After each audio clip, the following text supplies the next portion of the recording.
இன்றைய முதல் வாசகம் திருத்தூதர் பணிகள் நூலிலிருந்து வாசகம். அதிகாரம் 11 வசனம் 19 முதல் 26 முடிய. அந்நாட்களில் ஸ்தேவானை முன்னிட்டு உண்டான துன்புறுத்தலால் மக்கள் பெனிசியா, சைபிரசு, அந்தியோக்கியா வரை சிதறி போயினர். அவர்கள் யூதருக்கு மட்டுமே இறைவார்த்தை அறிவித்தார்கள், வேறு எவருக்கும் அறிவிக்கவில்லை. அவர்களுள் சைபிரசு, சிரேன் ஆகிய இடங்களைச் சேர்ந்த சிலர் இருந்தனர். அவர்கள் அந்தியோக்கியாவுக்கு வந்து அங்குள்ள கிரேக்கரை அணுகி ஆண்டவராகிய இயேசுவை பற்றி நற்செய்தியை அறிவித்தார்கள். ஆண்டவரின் கைவன்மையை அவர்கள் பெற்றிருந்தார்கள். பெருந்தொகையான மக்கள் நம்பிக்கை கொண்டு ஆண்டவரிடம் திரும்பினர். இந்த செய்தி எருசலேம் திருச்சபையினரின் காதில் விழவே அவர்கள் பர்னபாவை அந்தியோக்கியா வரை சென்று வர அனுப்பி வைத்தார்கள். அவர் அங்கு சென்றபோது கடவுளின் அருள் செயலை கண்டு மகிழ்ச்சி அடைந்தார். மேலும் உறுதியான உள்ளத்தோடு ஆண்டவரை சார்ந்திருக்குமாறு அனைவரையும் ஊக்கப்படுத்தினார். அவர் நல்லவர், தூய ஆவியால் ஆட்கொள்ளப்பட்டு நம்பிக்கை நிறைந்தவராய் பெருந்திரளான மக்களை ஆண்டவரிடம் சேர்த்தார். பின்பு சவுலை தேடி அவர் தர்சு நகர் சென்றார். அவரை கண்டு அந்தியோக்கியாவுக்கு அழைத்து வந்தார். அவர்கள் ஓராண்டு முழுவதும் அந்த சபையாரோடு கூடவே இருந்து பெருந்திரளான மக்களுக்கு கற்பித்து வந்தார்கள்.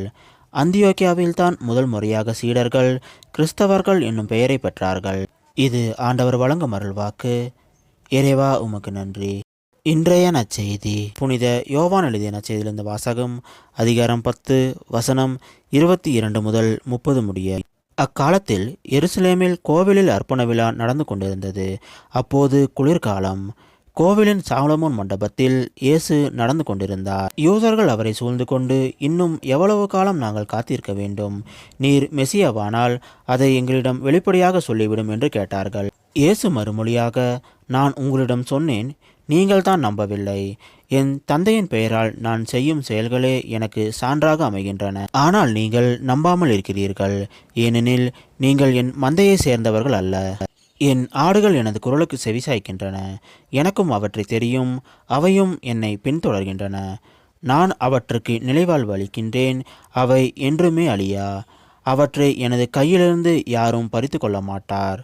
அவற்றை எனக்கு அளித்த என் தந்தை அனைவரையும் விட பெரியவர். அவற்றை என் தந்தையின் கையிலிருந்து யாரும் பறித்து கொள்ள இயலாது.